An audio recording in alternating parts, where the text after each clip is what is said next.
제가 가지고 있는 카톡 이모티콘에 보면 꽃길만 걸으세요 라는 이모티콘이 있습니다. 여러분 있나요? 모든 사람들이 고생이나 고난의 길을 걷기보다는 꽃길을 걷고 싶죠. 평탄하고 좋은 길을 걷고 싶어 합니다. 모두의 바람이겠죠. 그런데 이런 말도 있죠. 진리는 고독하다. 진리를 외치는 예언자가 얼마나 힘들고 어려운지 오늘 본문의 말씀이 전해주고 있습니다. 사람들이 진리를 좋아할 것 같지만 오히려 외면하고 반대하기까지 한다는 거죠. 연결해 보면 결국 진리를 외치는 사역자의 길은 꽃길일 수 없다는 것입니다. 여러분도 예레미야서를 묵상해 오고 계신데 예레미야가 잘 보면 계속 심판을 외치거든요. 그러면 그가 언제나 그렇게 충만하고 늘 도전적으로 열정적으로 사역을 했는가? 그렇지 않다고 써 있는 거예요. 오히려 그는 연약했고 굉장히 힘들어했고 괴로워했다는 것입니다. 어떻게 보면 이사야서를 읽어보면 이사야는 굉장히 비전적이고 소망적이고 그는 지침도 없을 것 같은 그런 선지자거든요. 비슷하게 예언자들은 상당히 부정적인 말씀을 많이 전하거든요. 심판에 대한 메시지가 많으니까, 회개에 대한 촉구가 많으니까. 그러면서도 소망에 대한 메시지 분명히 있습니다. 하지만 예레미야만큼이나 이렇게 시기가 겹치는 이사야와 예레미야지만 예레미야는 여러분도 잘 아시는 것처럼 눈물의 선지자라는 별명이 있는 것처럼 심정적인 괴로움을 많이 호소했습니다.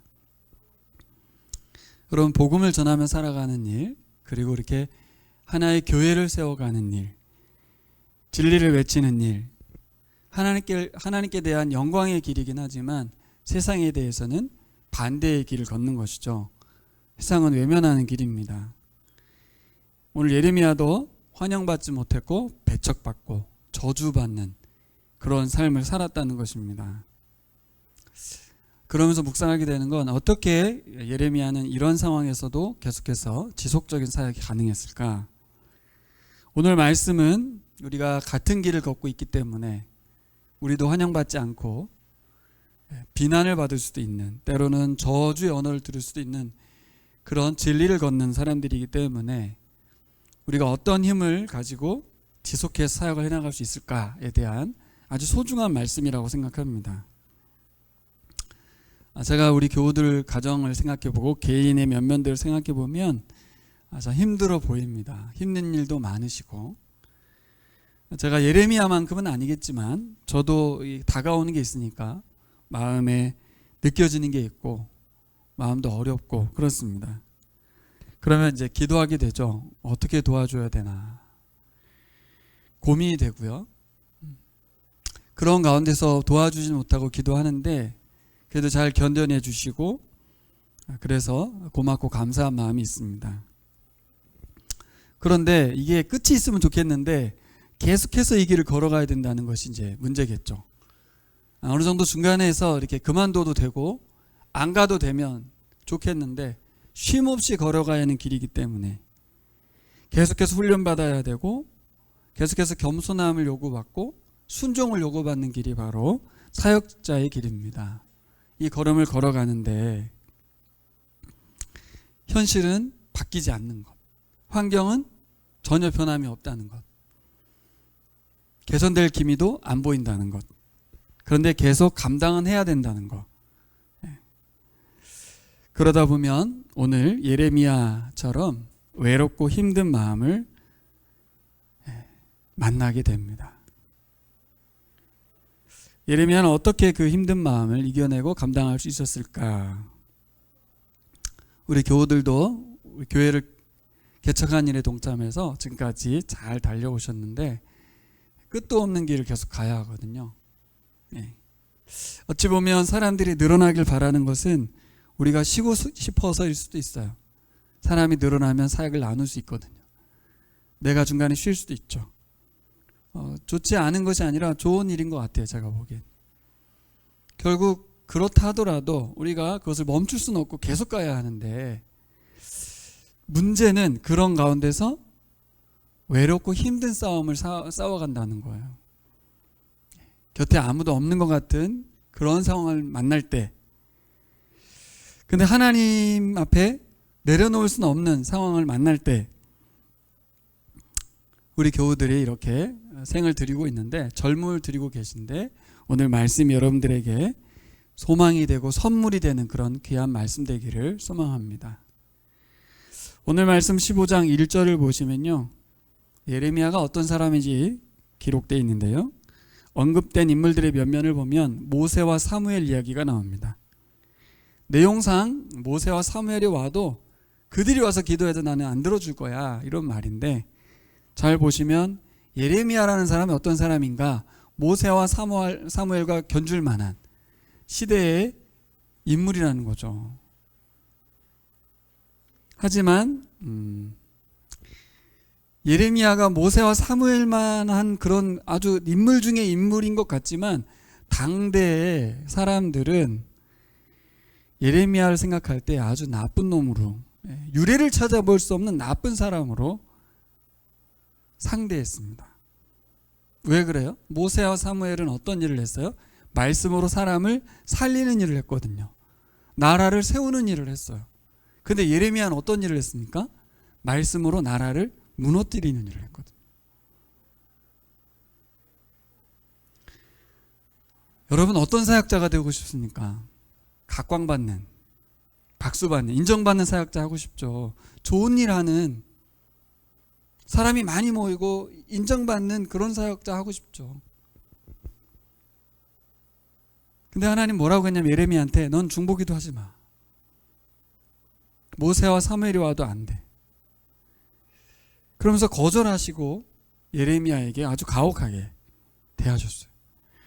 예레미야는 시대를 잘못 태어난 것 같습니다. 불운한 거예요, 불운한 거.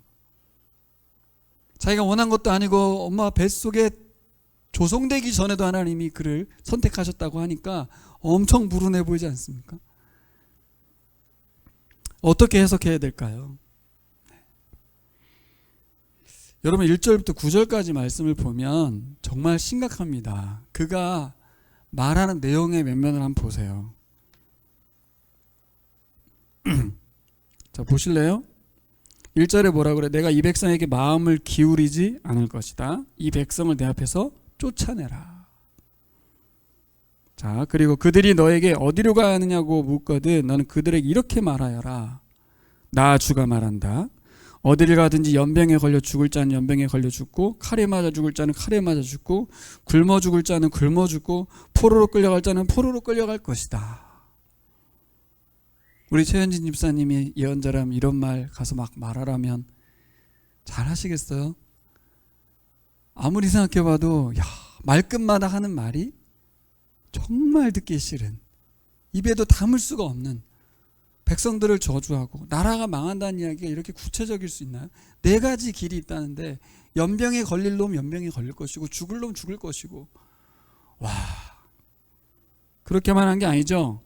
3절, 나는 이렇게 4가지로 그들을 벌할 것이다. 그들을 칼에 맞아 죽게 하며, 개가 그들을 뜯어먹게 하며, 공중의 새가 그들의 시체를 쪼아먹게 하며, 들짐승이 그들을 먹어치우게 할 것이다.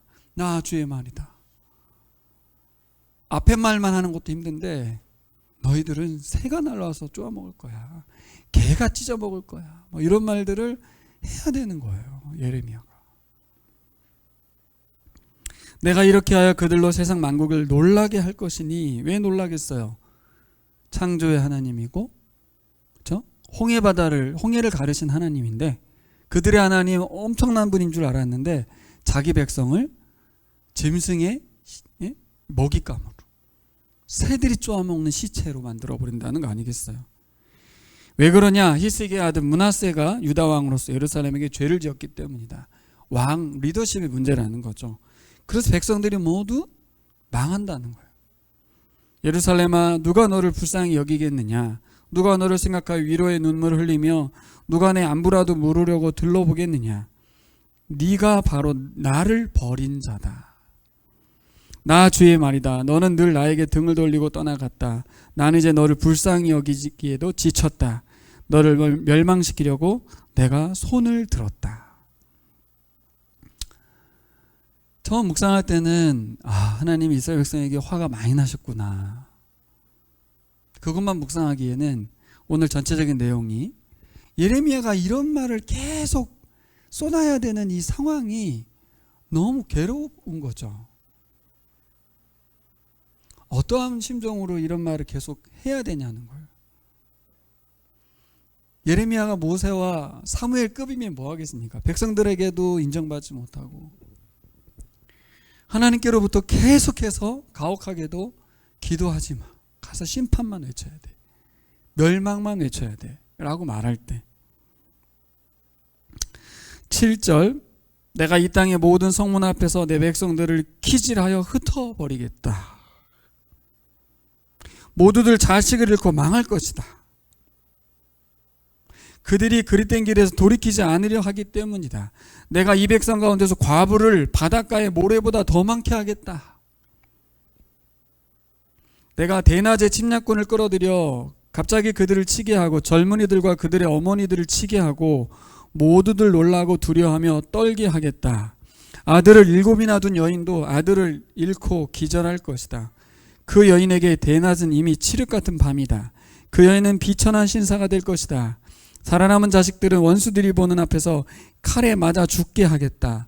나 주의 말이다. 제가 이거 왜 다 풀로 다 읽었겠어요? 우리도 읽기 싫은 말이거든요. 묵상도 하기 싫은 말입니다. 듣기도 싫은 말이고 진짜 잔소리 한 소리도 듣기 싫은데 이렇게까지 가혹하고 매몰찬 너희 자식들이 모두 죽을 거야. 과부들이 바닷가에 모래알처럼 많을 거야. 7 아들이 다 죽을 거야. 남아있는 아들도 칼에 맞아 죽을 거야. 하는 말 족족 예레미야의 말은 정말 듣기에 거북합니다. 여기서 첫 번째 우리가 생각해 봐야 될 건 뭐냐면 우리의 바람은 그래도 좀 더 우리 생각에 그래도 나름 괜찮은 사역자가 되고 싶지만 하나님은 시대마다 상황마다 하나님의 사람들의 각자의 사명을 맡긴다는 거예요. 즉 현재 우리가 사역하고 있는 모든 상황이 최적의 상황이다. 최고의 사역자를 부르셨다. 이렇게 믿으셔야 될 줄 믿습니다. 이 시대에 태어난 거, 우리 예언이가 이 시대에 태어났잖아요. 우리가 생각할 때는 우리 다음 세대 불쌍해서 어떻게 이렇게 하지만 최고의 시대를 살고 있죠. 우리가 살아갈 때마다 세상이 거짓말하는 게 있는데 너는 불운해. 잘못 태어났어. 이 시대에 태어난 지 너가 불운한 거야. 세상 모든 시대가 다 그렇습니다. 항상 좋지 않았어요. 하나님이 부르신 사역자가 이 태어난 시대, 살아가는 시대는 최적의 시대라고 믿으시기 바랍니다. 예레미야가 그 마음이 없으면 사역을 할 수가 없어요. 내가 어쩌다가 이렇게 되었을까? 여러분, 우리 모두가 예레미야와 같이 부름받은 사역자들이심을 기억하길 바랍니다. 오늘 17절에 보면 개인적인 탄원이 담긴 15장 17절의 말씀에 예레미야가 얼마나 힘들었는지 이런 말을 합니다. 주님의 손에 붙들려 외롭게 앉아 있습니다. 이렇게. 저는 이 외롭게 앉아 있다는 말이 마음에 많이 와 닿았어요. 얼마나 괴로웠을까요? 근데 뭐라고 앞에 수식어가 되어 있냐면 주님의 손에 붙들려서.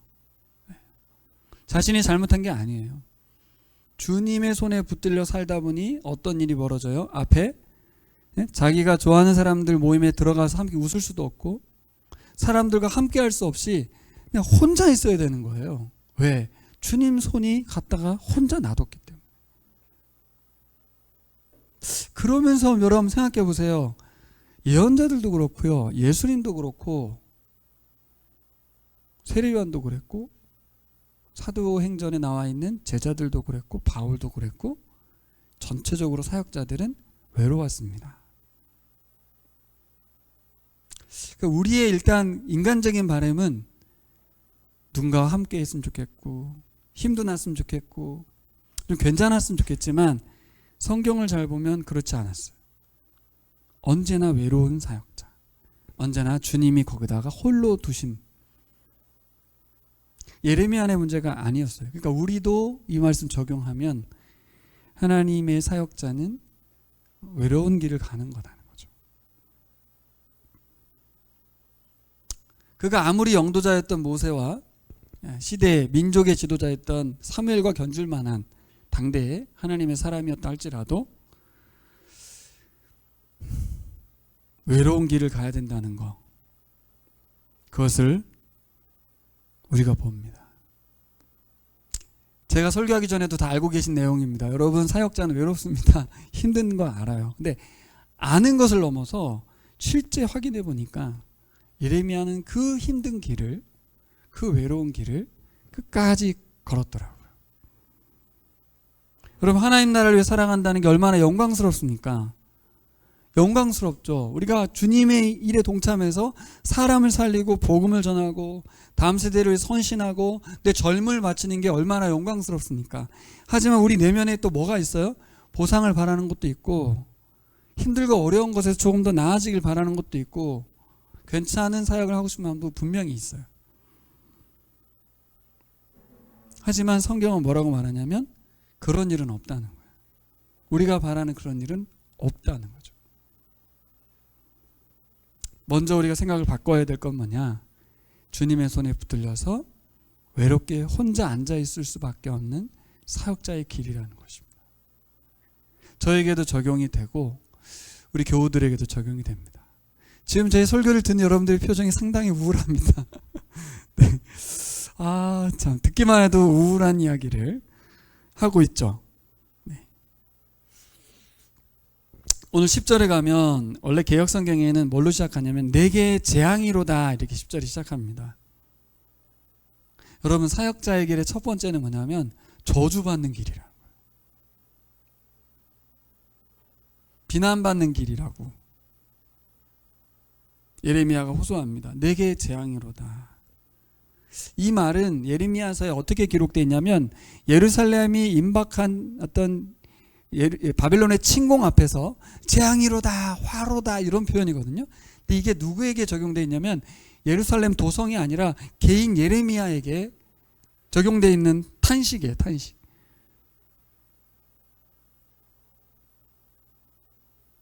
뭐 한국말로 하면 뭘로 바꿀 수 있을까요? 미치겠다? 죽을 것 같다? 너무 괴롭다? 뭘까요? 오늘 10절을 보십시오. 같이 읽어볼까요? 어머니 원통합니다. 왜 나를 낳으셨습니까? 온 세상이 다 나에게 시비를 걸어오고 싸움을 걸어옵니다. 나는 아무에게도 빚을 진 일도 없고 빚을 준 일도 없는데 모든 사람이 다 나를 저주합니다. 자신의 생일을 저주하는, 다른 성경 어디에 이게 비슷한 게 나오죠? 욥기에 가면 욥이 자기가 태어난 생일을 저주하죠. 어머니가 날 낳지 않았다면. 오늘 예레미야가 어머니 원통합니다. 왜 나를 낳으셨습니까? 이 말은 뭐예요? 매일 성경 도움말에 나왔었죠. 대부분의 사역자의 어머니는 그 사역자의 영광스러움 때문에 명예를 받고 존경을 받고 칭찬을 받는데 어머니마저 욕먹는, 예레미야가 하는 사역 때문에 어머니마저 욕먹는, 그래서 어머니가 왜 나를 낳아서 왜 욕을 먹어야 됩니까? 라고 말할 정도로 괴로움을 호소하는 거예요. 자기가 태어난 것도 저주스럽지만 어머니가 왜 같이 나와 함께 욕을 먹어야 되냐는 거죠.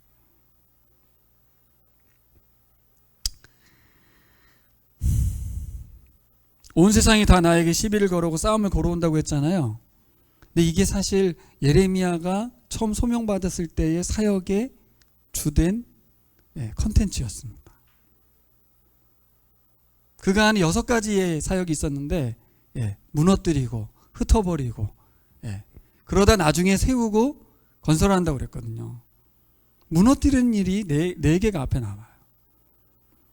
그래서 뭐 하는 거냐면 백성들로 하여금 심판을 외쳐서 그들과 논쟁하고 시비를 거는 거예요. 그리고 거짓 선지자들을 향하여 너희가 하는 말은 거짓이야 하나님 말씀은 심판이야라고 외치는 이 사명을 맡았거든요. 여러분, 아무리 당연한 사역이라도 할 때 얼마나 힘들었겠어요. 그렇죠? 그들에게 돌아오는 말은 저주의 말, 비난의 말. 여러분, 예레미야의 사역의 현장에서 박수와 환호보다는 저주와 비난이 반응이었다는 것을 우리가 기억했으면 좋겠습니다. 여러분, 우리가 사역 감당하면서 기쁨과 즐거움이 넘치길 바라는 건 헛된 일이라는 거예요. 제가 이번에 묵상하면서 열심히 해서 뭔가 내가 박수 받을 거라고 생각하는 것 자체가 헛된 생각이다. 왜? 진리는 고독하다는 말이 맞거든요. 실제 예레미야도 그랬습니다. 성경 속 인물은 결코 탄탄대로를 걷지 않았습니다. 하나님의 사람들, 제대로 된 믿음의 사람들은 환호받지 않았어요. 오히려 태어난 것이 원망스럽고 불평이 될 만한 고통스러운 길이라고, 사람으로 감당하기 너무 어려운 힘든 길이었다라고 말합니다.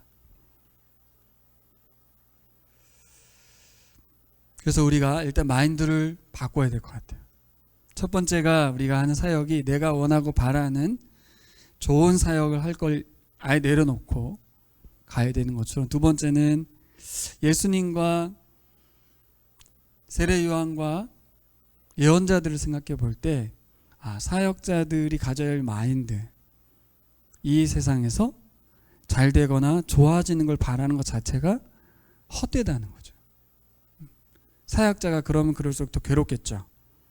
그래서 예수님께서 빌립보서 2장 5절 사도 바울이 뭐라고 그래? 너희는 예수 그리스도의 마음을 품으라 그러거든요. 그 예수 그리스도의 마인드를 가지라고 그랬어요. 그는 근본 하나님의 본체시지만 사람들이 종이 되어서 죽기까지 복종하셨다고 그랬거든요. 마인드를 바꾸라는 거예요. 뭘로? 세상에서 조금이라도 뭔가를 기대하는 것이 아니라 하나님께 인정받는 것에 대해서, 하나님께 대해서 충성하는 것에 대해서 관심을 갖는 마인드로 바꾸라는 거예요. 하나님께서 책임져 주신다고 오늘 말씀이 나옵니다. 그 다음 말씀 뭐라고 나와요? 11절로 가니까 11절 가볼까요? 주님께서 말씀하셨다. 내가 분명히 너를 강하게 해주고 내가 복을 누리게 하겠다. 내 원수가 재앙을 당하여 궁지에 빠질 때에 그가 너를 찾아와서 간청하게 하겠다. 자, 저를 보세요. 이 말씀이 예레미야에게 힘이 됐을까요?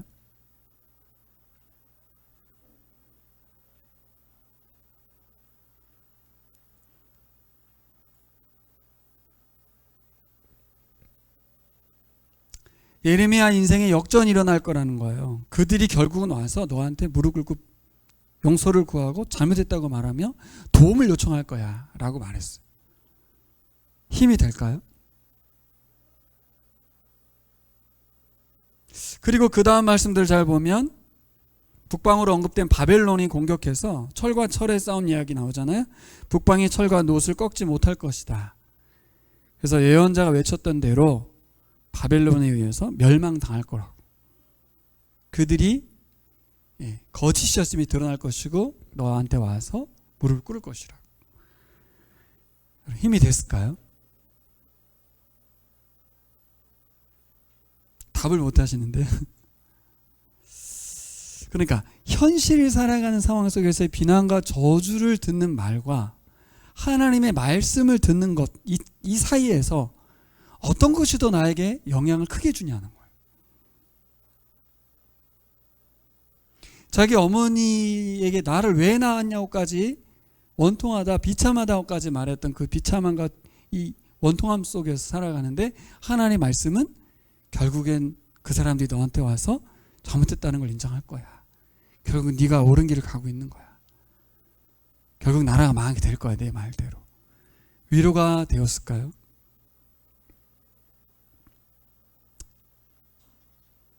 제가 왜 질문을 했겠습니까? 우리가 보면 힘들고 어려운 상황과 사람들의 말이 더 크게 들리고 하나님의 말씀은 별로 크게 들리지 않는 그런 상황을 만날 때가 있기 때문에요.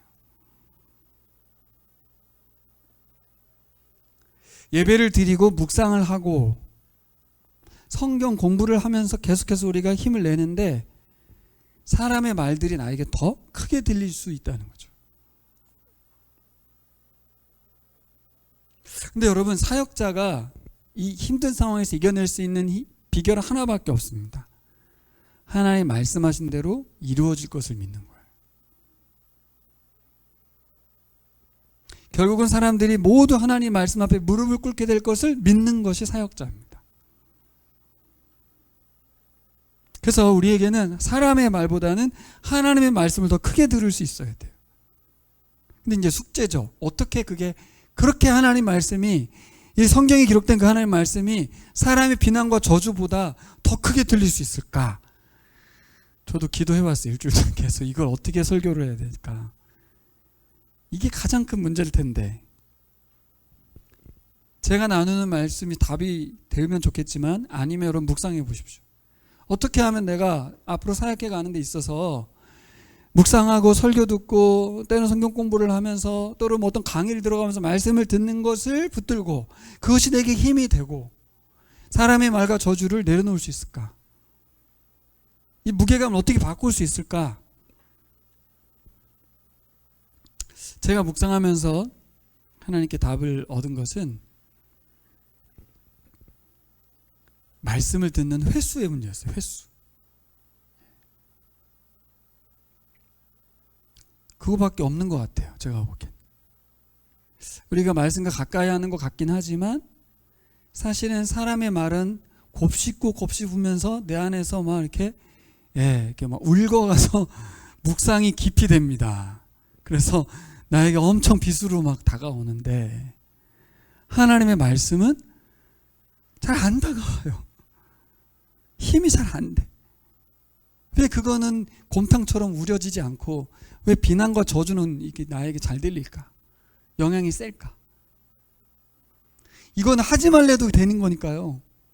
우리는 우리의 노력으로 하나님 말씀과 가까이 거리를 두는 방법밖에 없는 것 같아요. 누구에게서 답을 타면 예레미야에서 예레미야.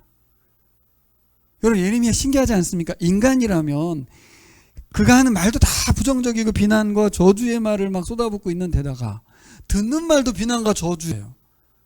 이런 사역자는 너무 힘들지 않습니까? 근데 그가 뭐 하고 있냐면 계속해서 하나님 말씀과 함께 하고 있어요. 하나님 말씀을 계속 듣고 있고 하나님께 나아가서 기도하고 있어요. 답을 다 알고 있지만 어려운 일이죠. 어려운 일.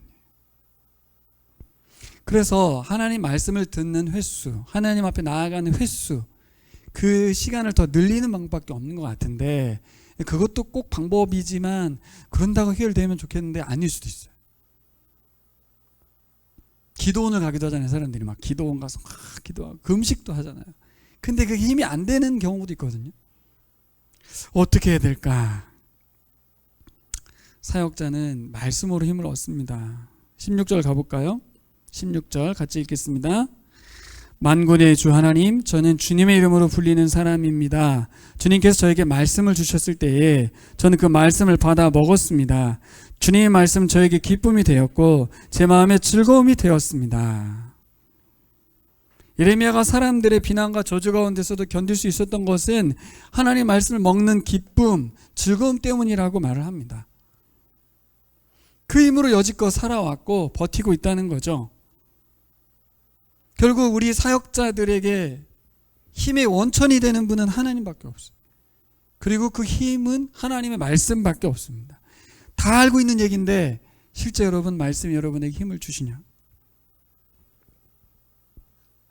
일단 점검을 해봐야겠죠. 우리가 힘들 때, 지칠 때, 외로울 때 어디로 가까이 가는가? 말씀 펴는 자리로 가는지, 말씀을 듣는 자리로 가는지, 그런 시간을 내는지, 아니면 멍을 때리는지, 아니면 하염없이 잠을 자는지, 아니면 사람들을 만나러 다니는지, 외로움에 지치는지, 이건 일단 점검이 되죠, 개인적으로. 1차적으로는 아까 말씀드린 대로 우리 육체가 원하고 마음이 원하는 대로 가지 말고, 나는 뭐라고 돼 있어요? 만군의 주 하나님, 저는 주님의 이름으로 불리는 사람입니다 라는 이 정체성. 나는 하나님이 세우신 사역자입니다. 예레미야와 같이, 사무엘과 같이, 모세와 같이 이 시대에 하나님 필요해서 이 사람들을 만나고 이 공동체에 속하게 하시고 이 사역자로 나를 파송하셨으니 나는 하나님의 사람입니다라는 정체성, 그것은 하나님의 말씀 앞으로 우리를 이끌어갈 것입니다. 그래서 여러분이 흔히 잘하는 방법을 그만 그치시고 하나님께로 나아가시기를 바랍니다. 그 사람이 하나님의 사역자라는 거예요. 분명한 건 어쨌든 하나님의 사람은, 하나님의 사역자는, 하나님의 사람은 하나님의 말씀으로 힘을 공급받는 거다. 그래서 말씀 앞으로 더 가까이 가야 된다. 그 외에는 답이 없죠. 근데 아까 말씀드린 대로 횟수를 증가시킨다고 해서 답이 안 나오는 경우가 있거든요. 어떻게 해야 될까요? 여러분, 지난주 오후에 우리 교사들과 함께 창세기 12장부터 22장까지의 말씀을 나눴죠. 어떠셨는지 모르겠지만 제 개인적으로는 묵상을 하고 나누면서 새로운 힘을 공급받는 시간이었습니다. 아브라함 개인의 이야기가 아니라 우리들의 이야기로 들리고 우리 자녀들의 이야기로 들렸어요. 어떤 이야기로 들렸냐면, 하나님은 우리들에게, 우리 자녀들에게 믿음을 주고 싶은 거예요. 하나님이란 분에 대해서 아브라함은 잘 몰랐거든요. 좀 미지의 신이었거든요. 하나님을 알려주심으로 해서 믿음을 주고 싶었어요. 믿음이 뭡니까? 현진 형제는 저를 얼마나 믿습니까? 얼마나 믿습니까? 우리 은혜자매는 저를 얼마나 믿으세요? 저를 아는 만큼 믿겠죠. 제 진심을 아는 만큼 믿겠죠. 그렇죠? 하나님을 알려주시는 거예요. 하나님을 아는 만큼 믿음이 생기거든요. 내 하나님이 생명의 창조자임을 알려줬잖아요. 계속해서 말씀 주셨었고 결국 그 일을 이루셨죠. 아브라함은 하나님을 알게 됐죠. 하나님에 대한 믿음이 생긴 거예요. 믿음이. 그리고 나서 그 아들을 바치라고 할 때 그는 믿음으로 반응하죠. 뭐예요? 하나님을 아는 대로 반응했다는 거예요. 하나님 뭐라고 했는데요? 네 자손을 통해서 민족을 삼을 거라고, 나라를 세울 거라고, 땅을 줄 것이라고. 그 말에 대해서 허황되게 여길 수 있지만 하나님은 계속해서 믿음을 심어줬고 그는 믿음으로 반응했어요. 아들을 죽이려고 했죠. 인간은 그렇게 하지 않습니다, 여러분. 하지만 믿음의 사람은 그렇게 합니다. 어떤 사람? 하나님을 아는 사람.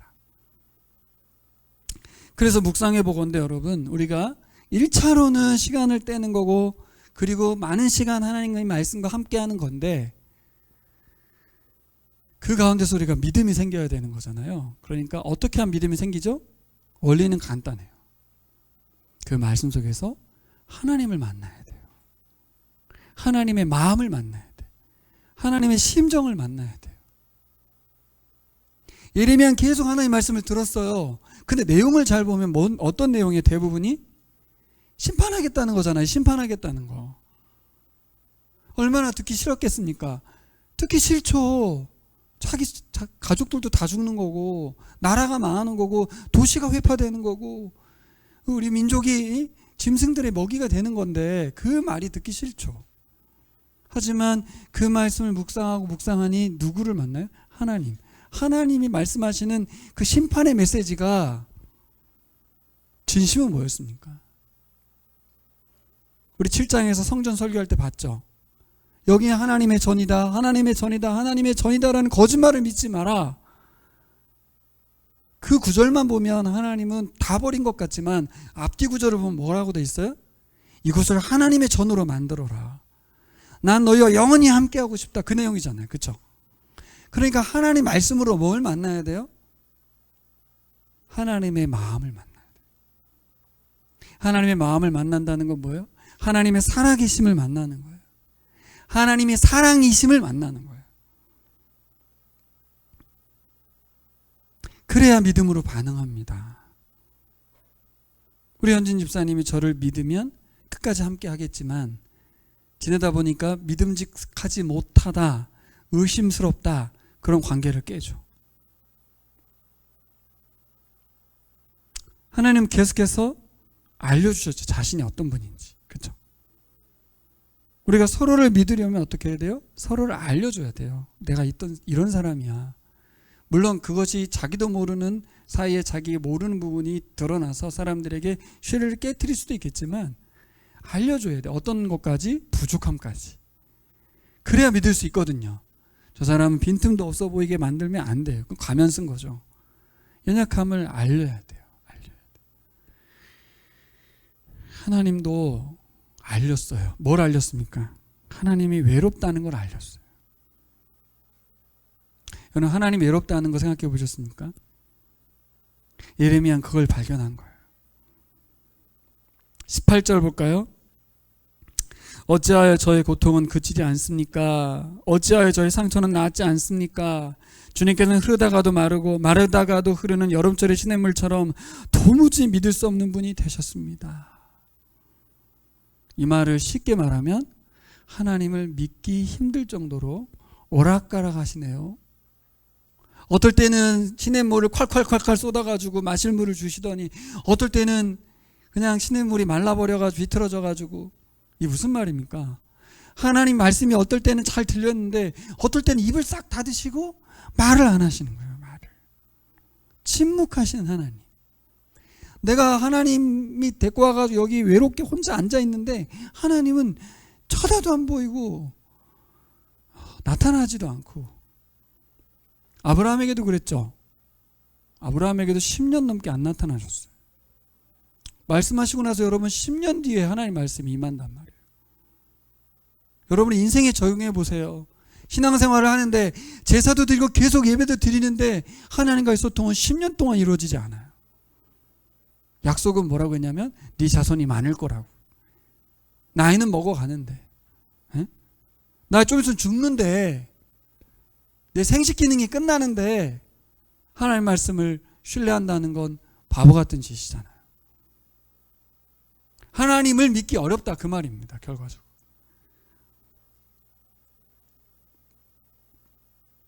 근데 여러분, 하나님이 나를 내버려 두시고 외면하시고, 그게 아니라 내버려 두지 않고 외면하지 않는다는 걸 어떻게 알죠, 우리가?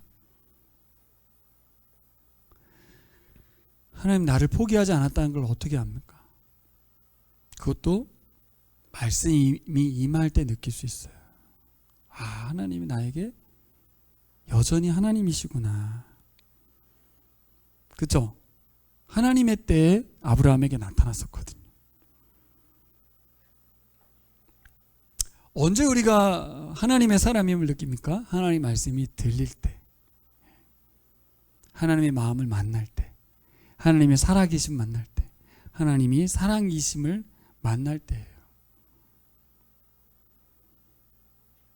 오늘 예레미야는 하나님께 항변하죠. 하나님 너무 하시다고. 왜 침묵하시냐고. 하나님 뭐냐고. 하나님 힘든 마음을 예레미야가 고스란히 표현하고 있습니다. 가장 힘들 때가 사역자에겐 너무 힘들어서 하나님 찾았는데 하나님이 조용하실 때, 사역자에게 가장 고통스러운 순간이겠죠.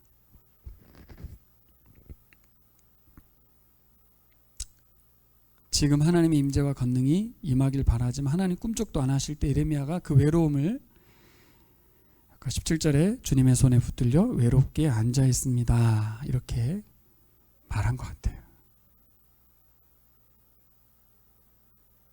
주님이 아니라면 내가 이렇게 외롭게 고독할 이유가 없는 거죠. 이렇게 경제적으로 힘들고 어려울 이유도 없는 거고, 주님이 아니라면, 내가 사역자가 아니라면 지금 이렇게 살 이유가 없는 거예요. 여러분, 이걸 인정하십시오. 말씀을 따라 살아가려는 사역자들의 실존이에요, 실존. 장밋빛이 아닙니다, 이 길이. 계속 가시겠습니까? 이 외로운 길이라고 하는 길, 괴로운 길이라고 하는 길을. 그때 예레미야는 어떻게 합니까? 15절 보세요. 15절은 어떻게 기도하죠? 15절 같이 볼까요? 주님께서는 저를 아시니 저를 잊지 말고 돌보아 주십시오. 저를 핍박하는 사람들에게 원수를 갚아 주십시오. 주님께서 진노를 오래 참으시다가 그만 저를 잡혀 죽게 하신 일은 없게 하여 주십시오. 제가 주님 때문에 이렇게 수모를 당하는 줄을 주님께서 알아주십시오.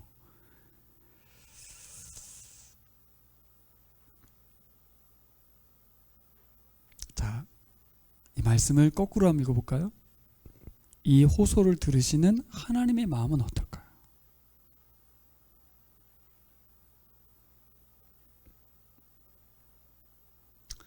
하나님은 외로워하세요. 전 이번에 하나님이 얼마나 외롭고 힘든 싸움을 싸우고 계신지 묵상이 되더라고요. 뭘 통해서? 예레미야의 외로움을 통해서. 예레미야만 홀로 막 고독하게 싸우는 줄 알았는데, 예레미야가 너무 불쌍하고 처량해 보였는데, 자기 스스로 보기에도 정말 생이 저주스러울 정도로 괴로웠지만, 그 외로움과 사무친 고통을 호소하는 그 예레미야를 바라보는 하나님의 마음이 생각났어요. 하나님은 이런 마음인 것 같아요. 그래도 머물러 서지 않고 내 편에 서 있었으면 좋겠다. 나를 외롭게 만들고 나를 떠나지 마라. 진리를 외치고 끝까지 나를 믿고 신뢰해라. 홀로 외로이 싸워가시는 하나님이 예레미야의 기도를 들으시고 힘을 내셨을 것 같아요. 우리는 하나님은 감정도 없으시고 능력자시기 때문에 알아서 잘 하시겠지 하지만 결코 그렇지 않아요. 하나님은 자기 편을 만들어 가시죠. 아브라함을 만들듯이 예레미야를 하나님 편으로 만들어 가십니다. 예레미야가 고통스럽지 않으면 하나님께 호소하지 않습니다. 잘 나가면 자기 힘으로 하겠죠. 고난과 연약함, 어려움, 외로움은 우리가 하나님을 붙들게 만들고요, 하나님을 놓지 않게 만드는 아주 좋은 방법이에요. 하나님은 끊임없이 응원하고 또 기다리고 또 기다리고 계십니다. 그래서 여러분, 하나님은 우리의 상황을 바꿔주지 않습니다. 그러니까 우리는 뭘 기도하면 안 돼요? 이 상황에서 빼내달라고 기도하는 것은 잘못하는 거예요. 하나님은 우리가 그 상황 가운데서 간구할 힘을 공급해 주시죠. 하나님 의지할 수 있는 믿음을 주시는 거죠. 왜요? 세상은 계속 그렇기 때문에. 세상은 바뀌지 않아요, 여러분. 사역자의 길은 외롭고 힘들 수밖에 없어요. 주위의 사람들 다 우리 지지해 주지 않아요. 그게 현실이니까. 그걸 바꿔주지 않아요. 계속 그렇게 싸워가야 돼요. 그럼 우리가 뭘 얻어야 됩니까?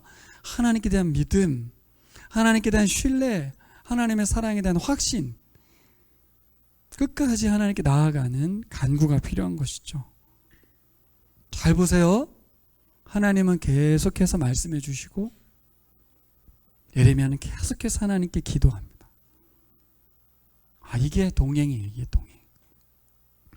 예레미야는 끊임없이 하나님 말씀 듣는 자리로 나아가서 그분과 함께하고 하나님은 그에게 계속해서 말씀해 주시죠. 이게 사역자의 외로운 길 속에 있는 하나님의 대안이에요.